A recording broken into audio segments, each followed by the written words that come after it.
जहाज और पायलट्स वो ना भेज सके क्योंकि हम 5 गिरा चुके थे अल्लाह ताला के फजल से, और हमने 7 ड्रोन भी गिराए थे जिस रात ये इन्होंने राफेल से हमला किया। तो अब ये जो 25 ड्रोन आए हैं जो ये समझते हैं कि जी बड़ी top of the line drone हैं, हमने 25 ड्रोन किस तरह गिराए हैं ये भी मैं आपको बताना चाहता हूं। कुछ हमने इनको सॉफ्ट हिट दी है कि इन ड्रोन्स का को जैम करके गिराया गया है, और कुछ ड्रोन्स को हमने हार्ड हिट दी है कि हमने उनको अपनी एयर डिफेंस सिस्टम से हिट करके गिराया है।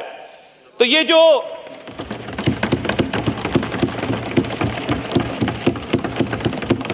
जो भारतीय मीडिया आपको राफेल जेट्स का मलबा दिखा रहा है, और ये हमारी कामयाबी थी कि क्योंकि कन्वेंशनल वॉरफेयर में पाकिस्तान आर्म्ड फोर्सेस का एक सुपीरियरिटी डेवलप हो गई, इस्टेब्लिश हो गई।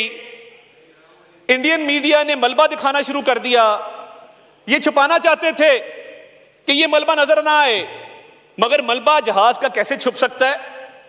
तो इंडियन मीडिया ने पूरी दुनिया को दिखा दिया कि पाकिस्तान ने हमारे जहाज गिरा दिए हैं।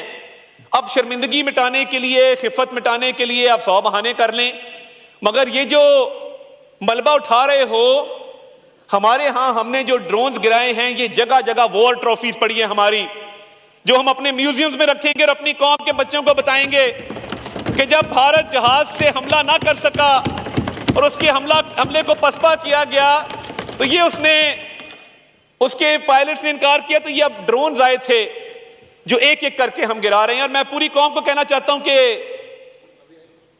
Armed forces are ready, armed forces are capable, और वो हम वक्त तैयार रहते हैं, और आपका दिफा मजबूत और महफूज हाथों के अंदर है।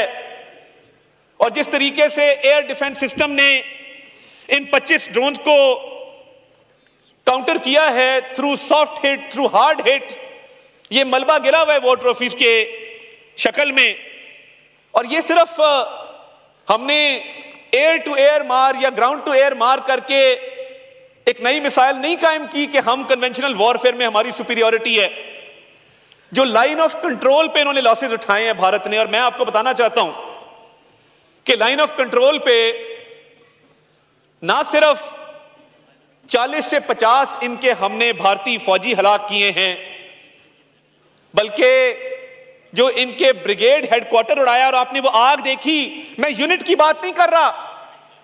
कन्वेंशनल वॉरफेयर में यह बहुत बड़ी कामयाबी होती है कि आप पूरे ब्रिगेड हेडक्वार्टर को उड़ा दें। इसकी मिसाल आपको बहुत कम मिलेगी जनाब स्पीकर। और जब और ये लाइन ऑफ कंट्रोल पे भारत के खिलाफ जो हमने कामयाबियां हासिल की हैं वो अभी जारी हैं। लाइन ऑफ कंट्रोल पे इन्होंने हैवी लॉसेस उठाए हैं, और ये उठा रहे हैं लाइन ऑफ कंट्रोल पे, अभी भी उठा रहे हैं 40 से 50। और देखिए वो कहते हैं दुश्मन भी ज़र्फ वाला हो, हमने तो लाइन ऑफ कंट्रोल पे ब्रिगेड हेडक्वार्टर को टारगेट किया सेल्फ डिफेंस में, क्योंकि इनका अनप्रोवोक्ड अटैक था सिविलियन पॉपुलेशन के खिलाफ। इन्होंने क्या किया? इन्होंने सिविलियन पॉपुलेशन को, औरतों को, बच्चों को निशाना बनाया, और हमने जो रिस्पांस दिया, बिफिटिंग रिस्पांस दिया। तो हमने जहाज गिराए हैं, हमने मिलिट्री इंस्टॉलेशन उड़ाई है लाइन ऑफ कंट्रोल पे, हमने इनके फौजी हलाक किए हैं लाइन ऑफ कंट्रोल पे। ये जवाब होता है, और ये मुंह तोड़ जवाब होता है। और मैं पूरी कौम जाग रही थी, हम भी जाग रहे थे, इंटरनेशनल मीडिया को भी हम एड्रेस कर रहे थे, बता रहे थे। तो जब वो सफेद झंडा लहराता हुआ नजर आया और पूरी दुनिया ने देखा कि वहां से माफी तलब की जा रही है, कहा जा रहा है कि बस कर दो, ब्रिगेड हेडक्वार्टर उड़ा दिया, बहुत हमारा नुकसान हो गया, तो ये सफेद झंडा जब लहराया गया, ये पाकिस्तान की फतह की निशानी थी, ये पाकिस्तान की कामयाबी की निशानी थी। और इन्होंने जो अभी सिखों के खिलाफ कार्रवाई की है, मैं बड़ा क्लियरली आपको बता देना चाहता हूं, इनका अपना ड्रोन गिरा है उस गुरुद्वारे के ऊपर, और इनका अपना ड्रोन है जिसने वहां पे सिखों का नुकसान किया, क्योंकि इनको नजर आ रहा था, दुनिया भर से आवाजें उठ रही थी कि कोई सिख पाकिस्तानी फौज के खिलाफ नहीं लड़ेगा। जो सिखों की परसिक्यूशन की गई कनाडा में, यूएस में, ऑस्ट्रेलिया में, पूरी दुनिया देख रही थी। तो इसके पीछे भी इनके मजमूम मकासद हैं कि सिखों को टारगेट करो, उनके जज्बात उभारो पाकिस्तान के खिलाफ। Let me make it very clear कि ये सिविलियन को टारगेट करना ये आपका वतीरा होगा। हम कभी सिविलियंस को टारगेट नहीं करते। हम जंग के अंदर भी आला ज़र्फी की मिसालें कायम करते हैं। हम जंग के अंदर भी जानते हैं कि दुश्मन को जवाब किस तरह देना है। ये इधर भी सिविलियन पॉपुलेशन को अटैक कर रहे हैं, अपनी टेरिटरी में भी कर रहे हैं। मैं अब आपको यह बताना चाहता हूं कि जो बदला होता है ना, बदला, आपने देखा कि जो पुलवामा का, पहलगाम के फॉल फ्लैग ऑपरेशन थे, और उन दोनों मामलात के बाद भारत ने 10 दिन 12 दिन बाद उसको जवाब बना के, उन झूठे वाकयात को जवाब बना के पाकिस्तान की तरफ जारियत की, जिसका एक का हमने जवाब दिया, एक का हम जवाब अभी भी दे रहे हैं। तो ये जवाब पाकिस्तान की तरफ से, वो अंग्रेजी में कहते हैं revenge is a dish best served cold, ladies and gentleman. और कल नेशनल सिक्योरिटी कमेटी ने यह बात वाज़ेह कर दी है कि आर्म्ड फोर्सेस को पूरा इख्तियार दे दिया है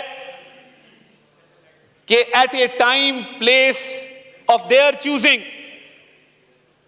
वो भरपूर इसका जवाब देंगे। और जिस तरह उस दिन मिलिट्री स्पोक्स पर्सन ने कहा कि आप शुरुआत तो आपने कर दी, मगर आगे ही एक मामला कहां जाता है, यह फैसला इंशाअल्लाह ताला हम करेंगे। रेस्ट अश्योर्ड जवाब आएगा, भरपूर आएगा। वो कब आता है, किस शक्ल में आता है, इसका फैसला छोड़ दिया गया है। नेशनल सिक्योरिटी कमेटी ने फैसला करके आर्म्ड फोर्सेस को यह इख्तियार दे दिया है। तो इसमें किसी को कोई शक नहीं होना चाहिए। Let there be no doubt. और देखिए, इंटरनेशनल कम्युनिटी भी देख रही है कि पहल भारत करे, पहलगाम की कोई एविडेंस फराहम ना करे। पाकिस्तान ने कहा कि इन्वेस्टिगेशन कराओ, उस तरफ भी ना जाए, अनप्रोवोक्ड हमला भी करे, सिविलियंस के ऊपर हमला करे और उसके बाद विक्टिम भी बने और अग्रेसर भी बने। ये नहीं चलेगा जनाब स्पीकर। इंशाअल्लाह ताला इसका मुंह तोड़ जवाब दिया जाएगा। इसका मुंह तोड़ जवाब दिया जाएगा।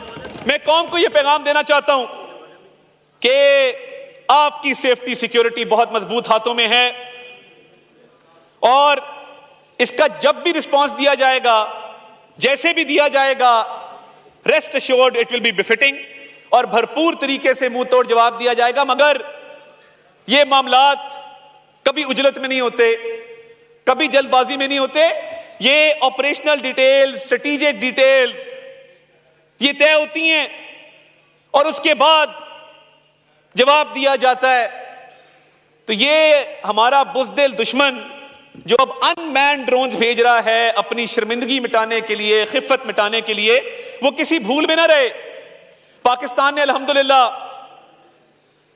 नैरेटिव डोमेन में, डिप्लोमेटिक डोमेन में शिकस्त फाश दी इनको।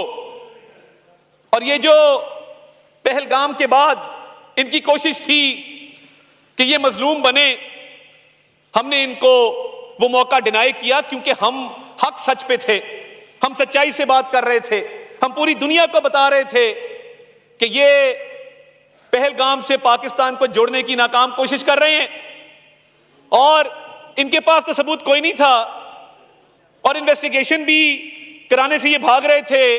पाकिस्तान ने तो बता दिया दुनिया को कि एफआईआर कैसे रजिस्टर होती है 10 मिनट के अंदर, और 9 लाख फौज मौजूद है इलीगली ऑक्यूपाइड इंडियन कश्मीर में। तो ये टेररिस्ट जो कह रहे हैं कि आए थे, वो आए कैसे और वो गए कैसे? जब आप 2-3 किलोमीटर भी बगैर चेकिंग के वहां पे ट्रेवल नहीं कर सकते, तो ये क्या 9 लाख फौज वहां पे सिर्फ कश्मीरी मुसलमानों पर मजालिम ढाने के लिए रखी हुई है।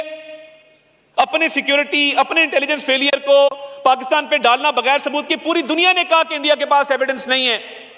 यह तो वो कौम है जिसने 90,000 जानों का नजराना पेश किया है दहशतगर्दी की जंग में, और हमारे शोधा की फहरिस्तें आज भी हमारे लिए मेडल हैं। इस हाउस ने भी शहादतें दी हैं, आर्म फोर्सेस ने भी दी हैं, पुलिस ने भी दी हैं, हमारे शहरियों ने भी दी हैं, और हमारी तो कौम के बच्चों ने भी दी हैं। एपीएस का हमला, कल उसकी याद दोबारा ताजा हुई जब इन्होंने सिविलियन पॉपुलेशन को अटैक किया। तो मैं ये वाजे कर देना चाहता हूं कि रिस्पॉन्स आएगा, जरूर आएगा, मगर उसको हम चूज करेंगे कि वो कब देना है, कैसे देना है। और भारत क्योंकि नॉन काइनेटिक डोमेन में नाकाम हो चुका, नैरेटिव डोमेन में, फॉरेन पॉलिसी में, और अब अपनी खिफत मिटाने के लिए काइनेटिक डोमेन में, कन्वेंशनल वॉरफेयर में भी मात हुई जब जहाज गिर गए, और अब अनमैन्ड ड्रोन्स की तरफ आया है, वो भी 25 गिरा दिए हैं। तो इनको तो शर्म आनी चाहिए। तो मैं एंड पे सिर्फ इतना कहना चाहता हूं, बातिल से दबने वाले ए आसमां नहीं हम 100 बार कर चुका है तू इम्तिहान हमारा।